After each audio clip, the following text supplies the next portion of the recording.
para vocês que nos acompanham no YouTube, no canal Cristianismo e Política.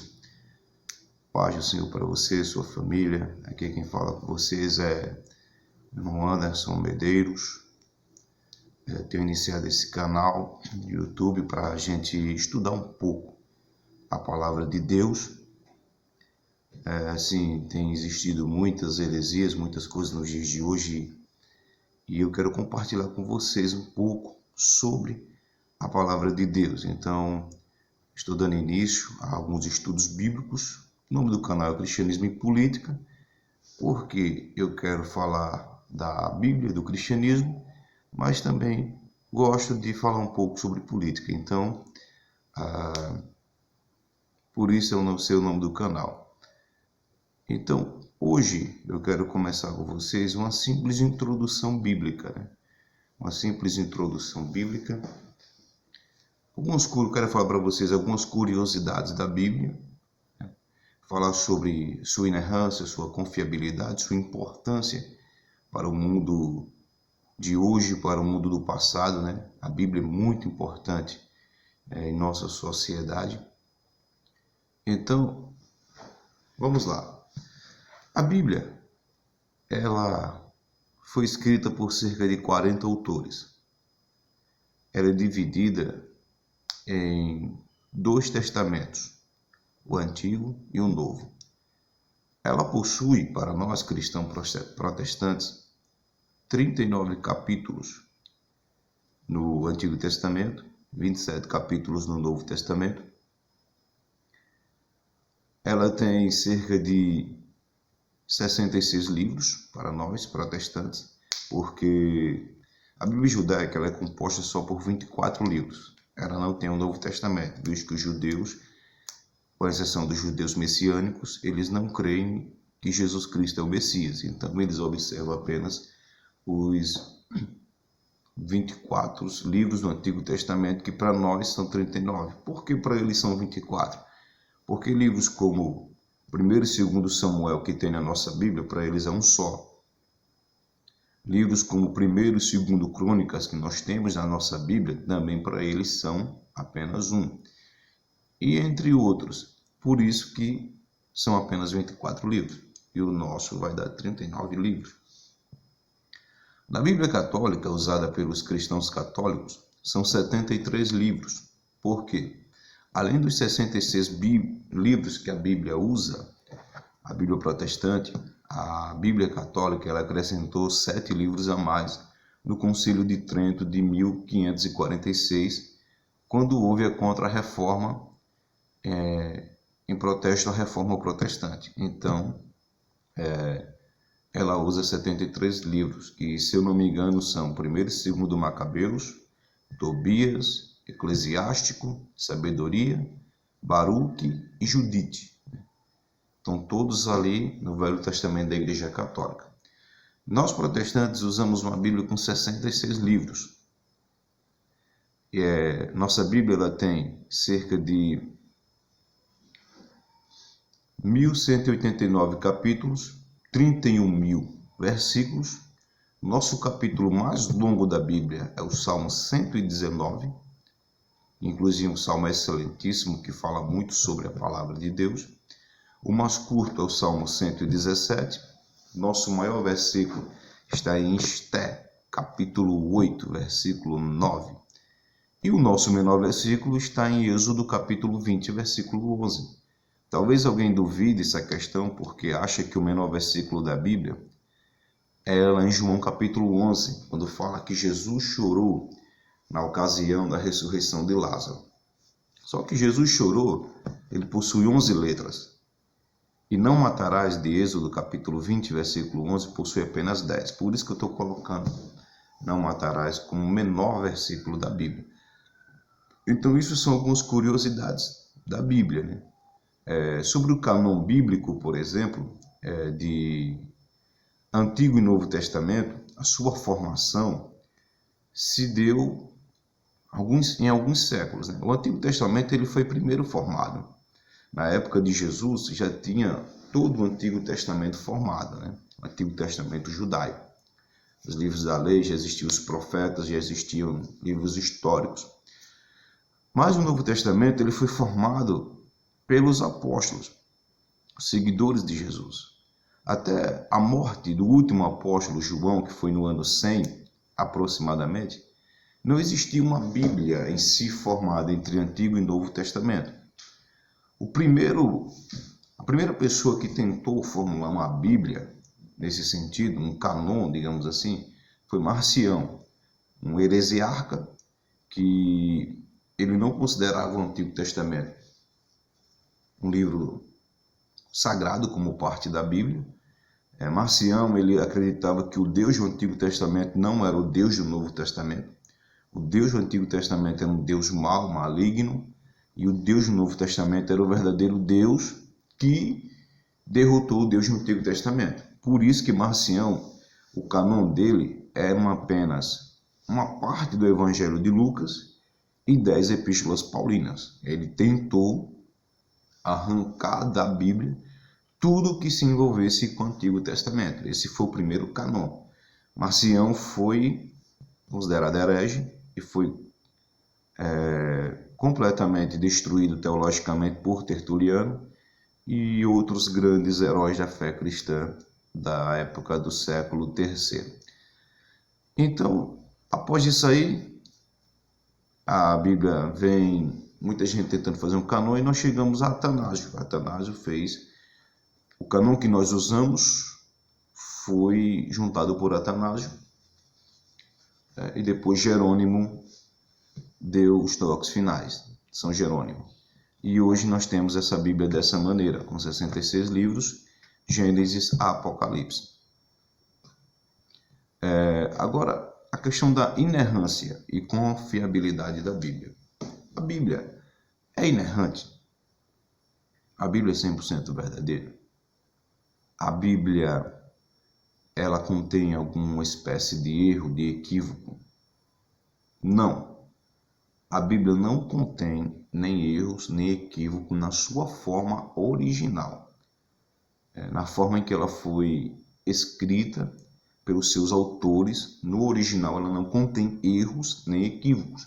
Só que a questão é o seguinte: quando esses autores originais eles escrevem a Bíblia em suas épocas, após um tempo, obviamente, aquele material vai se deteriorar, como qualquer coisa. Se nós escrevemos alguma coisa, não vai durar para sempre, ele vai se deteriorar. Então, o que acontece? Os copistas da época, eles tinham que copiar esse material para que ele não viesse se deteriorar, não viesse se perder ao longo do tempo. Então, algumas discrepâncias que possam existir na Bíblia, alguns erros que possam existir na Bíblia, são basicamente erros de copistas, e não erros no seu conteúdo original. Por exemplo, vou mostrar para vocês aqui uma questão interessante, um versículo. Por exemplo, lá em 2 Samuel, capítulo 23, 2 Samuel, capítulo 23, e o versículo de número 8, diz assim: estes são os nomes dos valentes que Davi teve: Josebe Bassabete, filho de Taquemoni, o principal dos capitães. Este era Adino, o Ezenita, que se opusera a 800 e os feriu de uma vez. Aqui fala que Josebe Bassabete, que é o mesmo que Jazobeão, feriu cerca de 800 homens em uma batalha. Mas lá em 2 Crônicas, capítulo 11, 1 Crônicas, aliás, primeiro livro das Crônicas, capítulo 11, e o versículo 11, diz assim: e estes foram o número dos heróis que Davi tinha: Jazobeão, que é o mesmo Josebe Bassabete, Aquemonita, o principal dos capitães, o qual, brandindo sua lança contra 300, de uma vez os matou. Então, em um lado nós temos 800, em outro nós temos 300. Há uma aparente contradição. Sim, é verdade.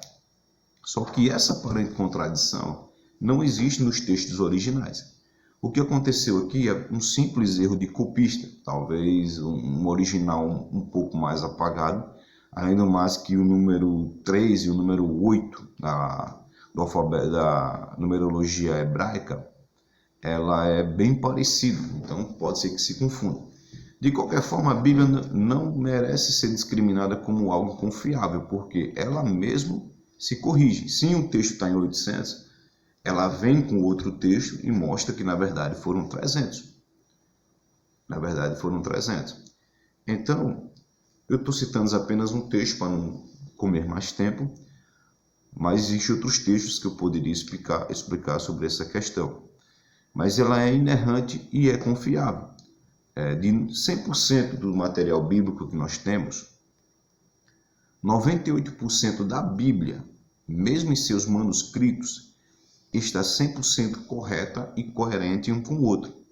Apenas esses 2% que contém um pouco de uma aparente contradição, e não é nenhum conteúdo doutrinário bíblico, não mexe sobre doutrinas como trindade, como ressurreição, como encarnação de Cristo. Essas doutrinas principais esposadas pelo cristianismo são apenas equívocos em termos numéricos. Por exemplo, alguém conta que fulano de tal tinha 10 filhos e outro texto diz que tinha 8, um exemplo assim. Uma questão numérica, então isso não influencia em questões doutrinárias. Alguém pode me dizer, não, mas se é a Bíblia não pode errar em nada. Na verdade, ela não erra em nada em seu texto original.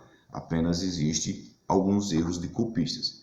Então, a Bíblia ela é inerrante. A palavra de Deus ela é inerrante. Nós temos visto isto ao longo dos tempos como profecias que são cumpridas à risca, né?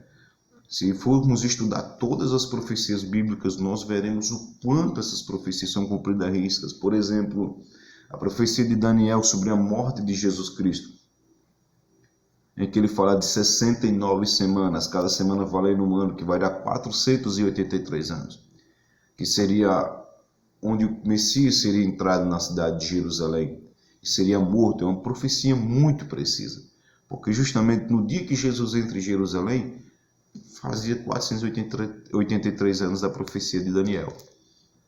Sobre a profecia do Estado de Israel, que cumpriu-se em 1947, que está lá no profeta Isaías. Sobre a profecia que recentemente se cumpriu de Jerusalém sendo capital do Estado de Israel. Entre outras e outras tantas profecias que eu poderia citar, mas o tempo não vai dar. Então a Bíblia ela é de confiança e ela é inerrante. Só que é interessante nós sabermos que na Bíblia os erros aparentes que existem são erros de copistas. De repente eu digo para vocês que a Bíblia é inerrante, chega um ateu, alguém que não crê na Bíblia e fala que a Bíblia tem algum erro e mostra, aí vocês vão ficar perdidos. Olha, como é que eu vou explicar isso? Então, essa é a explicação, gente. E a importância da Bíblia. Todo mundo sabe que a Bíblia é muito importante para o cristianismo, é o seu livro sagrado. Mas qual a importância da Bíblia para o mundo? A importância da Bíblia para o mundo ela é gigantesca, desde o passado até hoje. Sobre a questão de princípios morais, princípios éticos, aquilo que rege uma nação. Se todo governante ele tivesse a Bíblia como pauta em sua vida, os países seriam melhor. As pessoas às vezes taxam a Bíblia de maneira errada, como a Bíblia como machismo, como homofóbica, e a Bíblia não é essas coisas. A Bíblia ela é a palavra de Deus. Ela é a palavra de Deus. E como Deus ama a todos, mas ele requer um princípio de santidade em sua palavra. Então a Bíblia ela é de suma importância para o mundo, de um contexto geral. A influência da Bíblia ela é incomparável. Nenhum outro livro nesse mundo tem tanta influência sobre as pessoas como a Bíblia. A Bíblia ela pode ser usada para o bem, quando você faz o bem, tudo isso. Mas se alguém de má intenção pegar a Bíblia, alguém pode querer usar ela para o mal. Prova disso é que você vê milhões e milhões de pessoas sendo enganadas por seitas, por falsas igrejas, que pregam um falso evangelho, por falsas teorias, falsas doutrinas nesse mundo.